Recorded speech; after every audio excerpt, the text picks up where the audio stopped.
Hey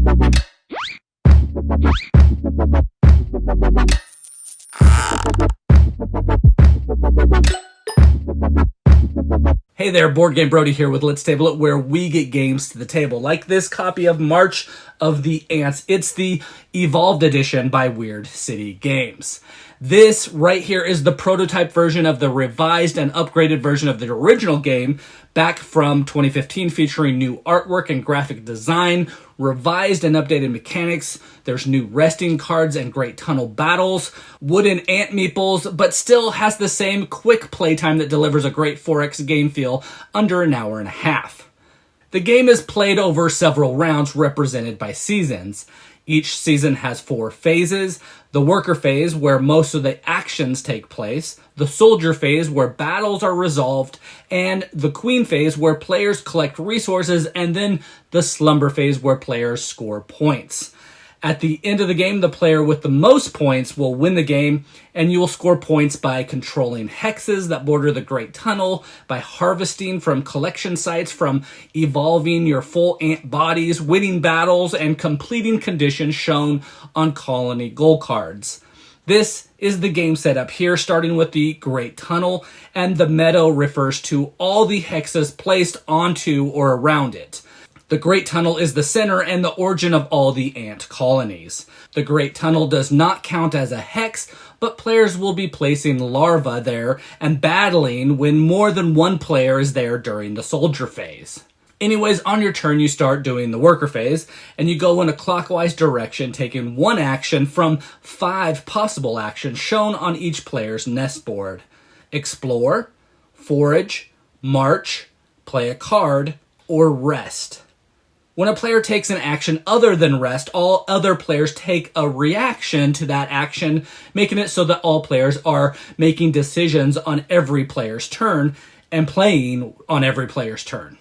So first, the explore action. This costs 1 food token taken from your player board, and you will draw 1 hex and place it so it is connected with at least 1 tunnel to a location where you have an ant present.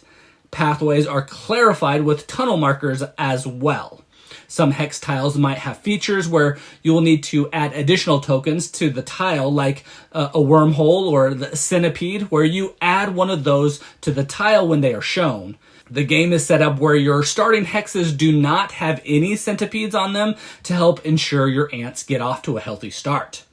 After placing the tile, you can then move any number of ants from any connected hexes into that explored hex, moving at least 1.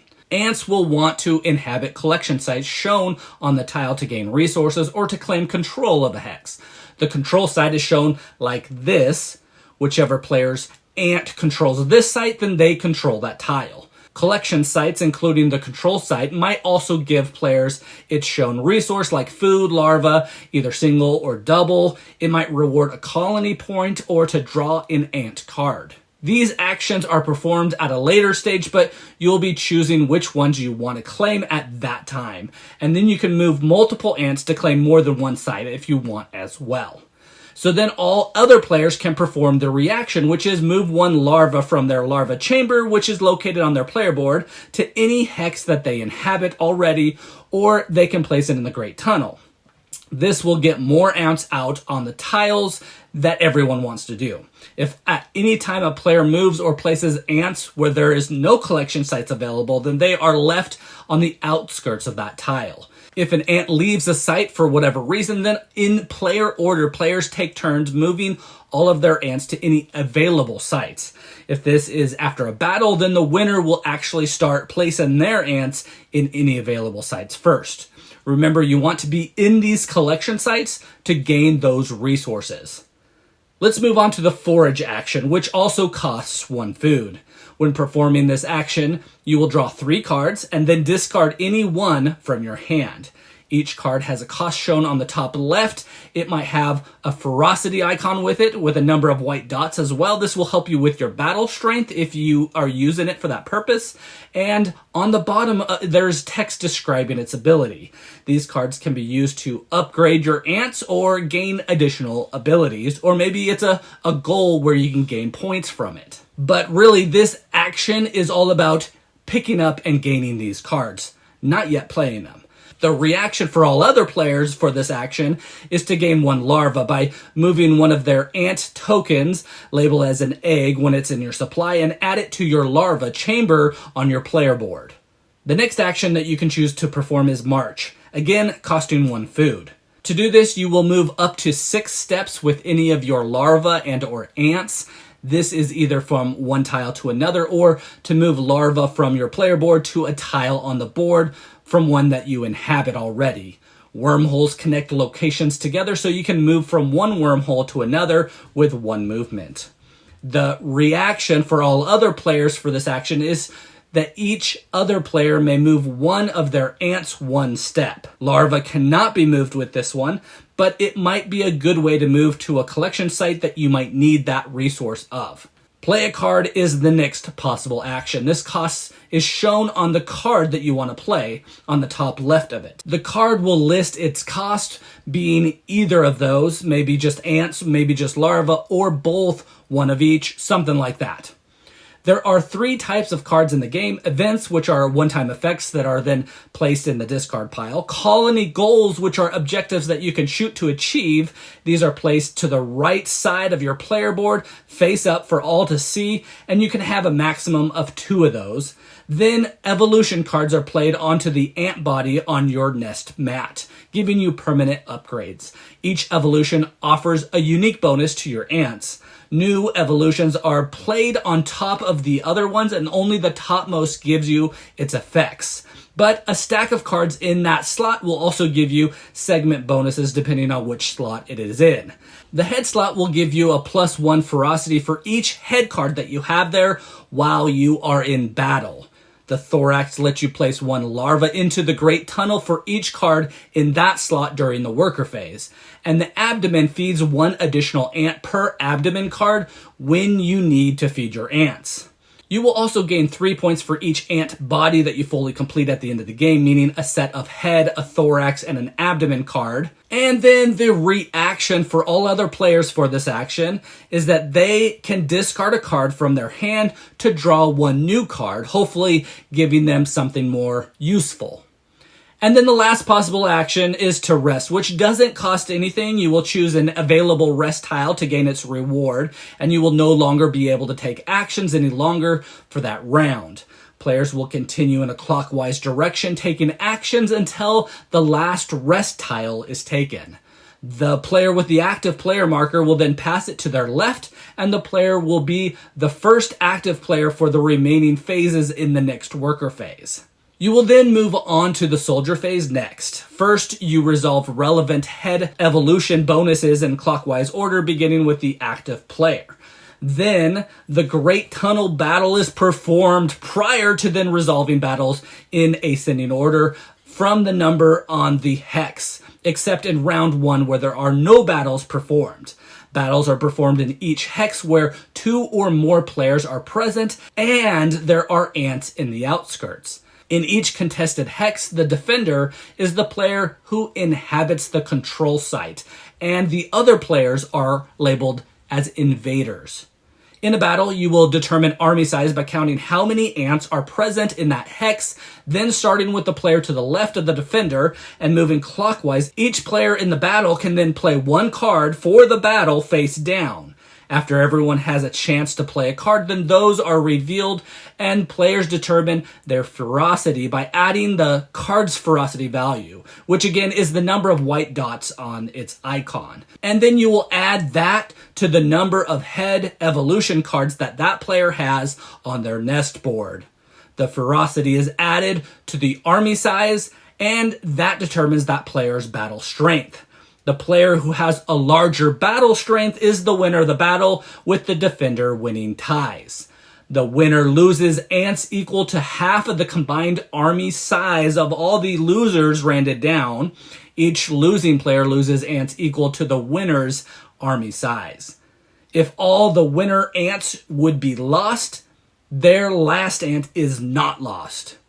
Then, starting with the greatest battle strength and proceeding clockwise, players can move any or all of their ants in that hex to any empty collection sites. Winning a battle with only ants grants that player 1 point. Winning a battle with centipedes rewards that player with 1 point and 1 food.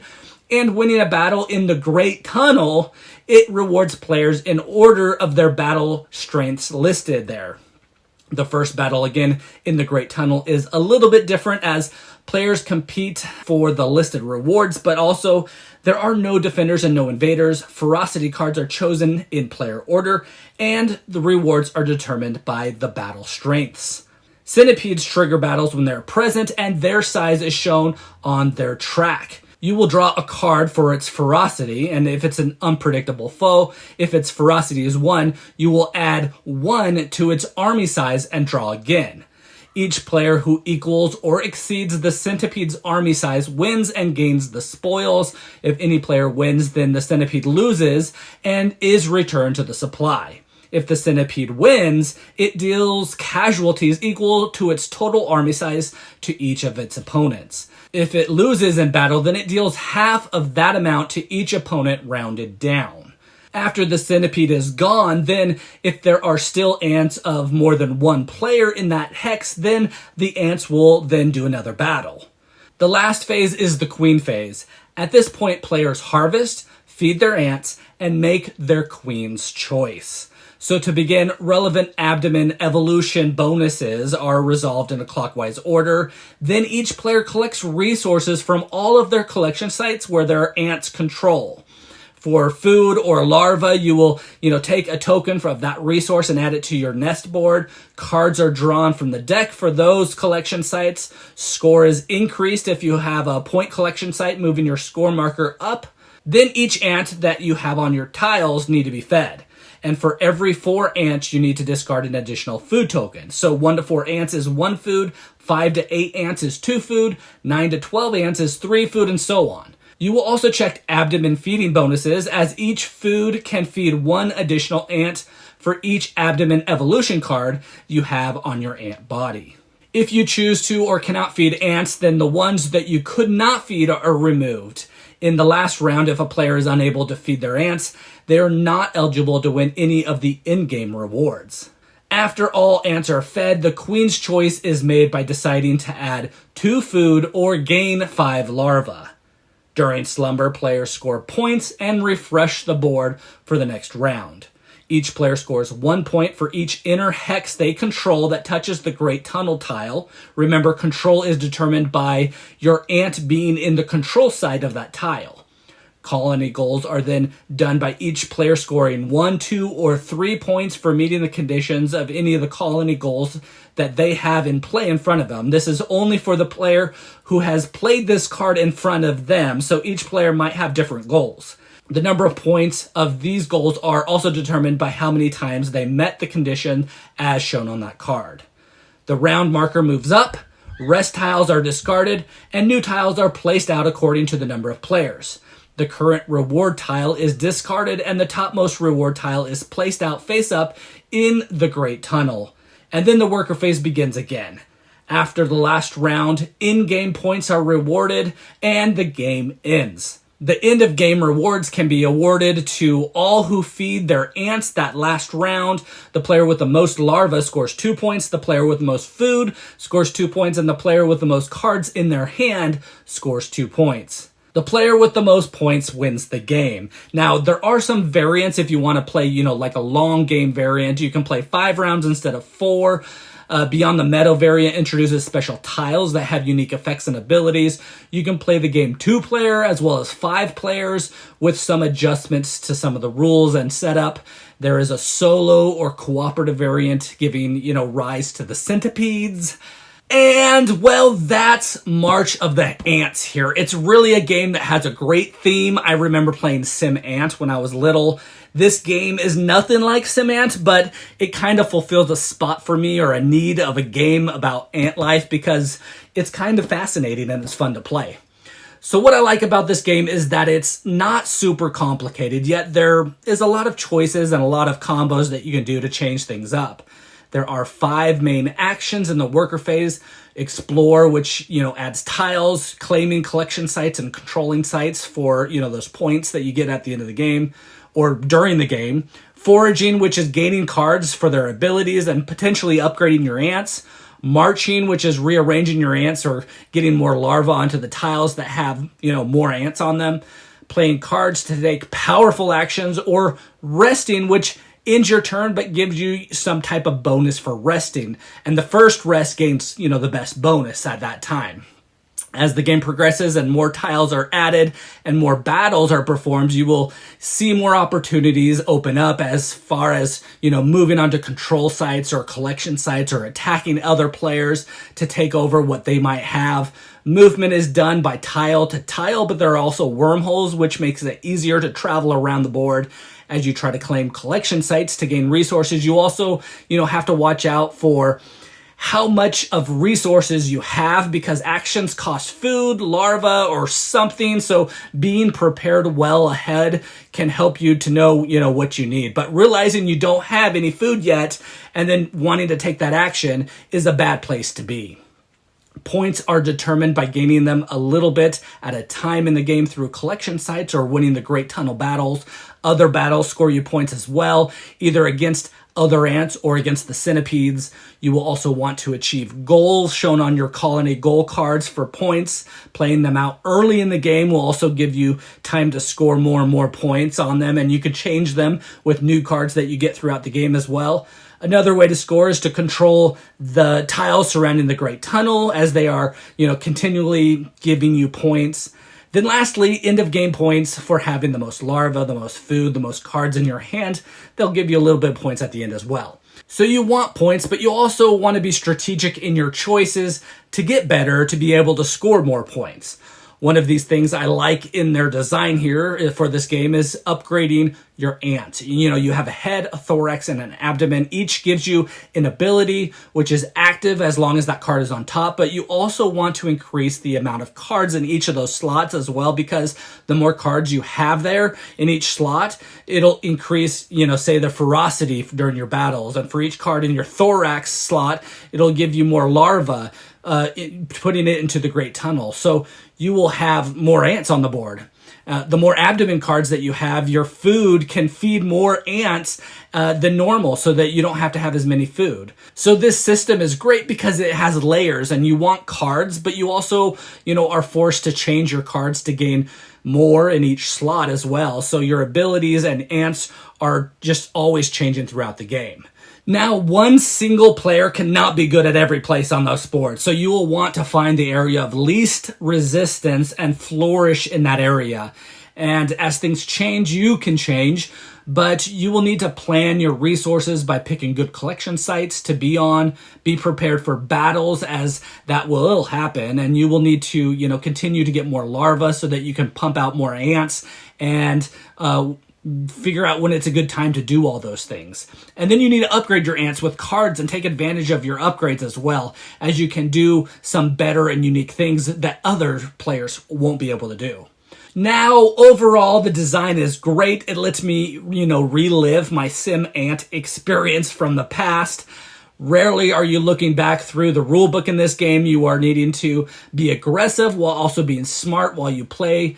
These components seem to be fun with some ant meeples for each player. Again, this is a prototype, so changes can still occur. Art is done very well. If you missed the first edition or you want to check out this new edition, now is definitely the time to check it out. Again, this is Brody with Let's Table It, where we get games to the table, like this copy of March of the Ants. Please like and subscribe to our channel. We are working hard to bring to you videos like this one, so you know if these games are ones that you want to get to your own table.